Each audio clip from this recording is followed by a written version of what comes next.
اسی ملک پر ایک مغرور بادشاہ حکومت کرتا تھا۔ ہیرے و جواہرات، شان و شوکت اور اپنے جہ و جلال کے نشے میں بدمست ہو کر رعایا کی طرف سے بالکل غافل ہو چکا تھا اور اسے ان کی مشکلات اور پریشانیوں کی کوئی فکر نہیں تھی۔ کچھ لوگ اس کے لیے بددعائیں کرتے، کچھ اس کے لیے ہدایت اور نیک توفیق کے طلبگار بھی ہوتے۔ ایک وقت آ گیا جب خدا نے رعایا کی سن لی۔ وہ یہ کہ بادشاہ ایک دن نہایت شان و شوکت سے سپاہیوں کے لاؤ لشکر کو ساتھ لے کر شکار پر نکلا۔ جنگل میں اس سے ایک ہرن نظر آیا۔ اس نے اس کے پیچھے گھوڑا دوڑا دیا۔ ہرن کا تعاقب کرتے ہوئے وہ بہت دور نکل آیا اور راستہ بھٹک گیا۔ وہ اپنے محافظ دستے اور تمام درباریوں سے بچڑ گیا تھا۔ انہوں نے بادشاہ کو بہت ڈھونڈا لیکن گھنے جنگل میں مایوسی کے سوا کچھ ہاتھ نہیں آیا، اور یوں بھی رعایا کی طرح بادشاہ کے سپاہی اور درباری سبھی اس کی اکڑ و غرور سے تنگ آ چکے تھے۔ انہوں نے اپنی فرما روا کی تلاش بند کر دی اور واپس لوٹ گئے۔ بادشاہ سارا وقت راستہ تلاش کرتا رہا لیکن نہ تو اسے اپنے محل کی طرف جانے کا راستہ ملا اور نہ ہی اس کے درباری۔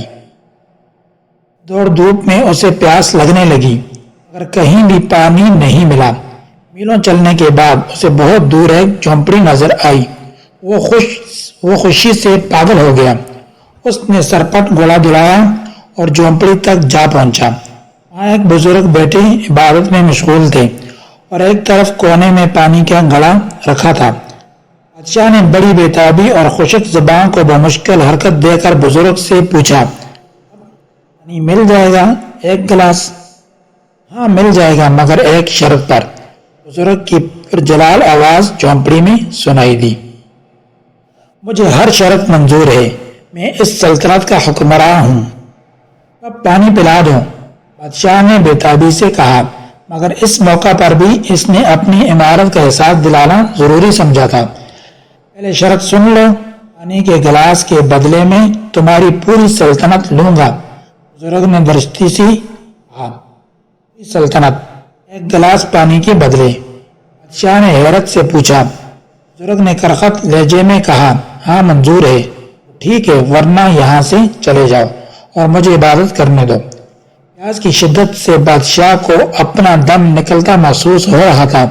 اس نے نڈال ہو کر کہا، مجھے منظور ہے، مجھے پانی دے دیں۔ پانی پی کر بادشاہ کی جان میں جان آئی۔ وہ بزرگ سے کہنے لگا، وعدے کے مطابق اب میں بادشاہ نہیں رہا، آپ میری جگہ بادشاہ ہو گئے ہیں۔ آپ میرے ساتھ محل چلیں اور تخت سنبھال کر مجھے وہاں سے رخصت کریں۔ بادشاہ کی بات سن کر بزرگ نے مسکراتے ہوئے اور ایک بے نیازی کے ساتھ کہا، جس سلطنت کی قیمت ایک گلاس پانی ہو، اس کی حقیر بادشاہت لے کر میں کیا کروں گا؟ یہ سن کر بادشاہ بہت شرمندہ ہوا۔ اسے اپنی اصلیت کا علم ہو گیا تھا اور وہ جان چکا تھا کہ واقع انسان کے پاس دنیا بھر کے خزانے ہوں یا کوئی بڑی سلطنت، لیکن جب وہ مجبور ہو اس کی قیمت ایک گلاس پانی کے برابر بھی نہیں۔ بادشاہ کے دل سے شان و شوکت اور اپنی عمارت کا سارا ذوق و شوق اور ہر آرزو گویا جاتی رہی۔ اس نے خدا کا شکر ادا کیا کہ آج اسے ہدایت ملی۔ بادشاہ نے ایک اچھے حکمراں کے طور پر زندگی بسر کرنے کا فیصلہ کر لیا۔ تب اس بزرگ نے بادشاہ کو گھنے جنگل سے نکالا اور محل تک پہنچا دیا۔ اس موقع پر بادشاہ نے بزرگ سے وعدہ کیا کہ وہ اللہ کے بندوں کے ساتھ بھلائی کرے گا اور اپنی رعایا کی خبر گیری کرتا رہے گا۔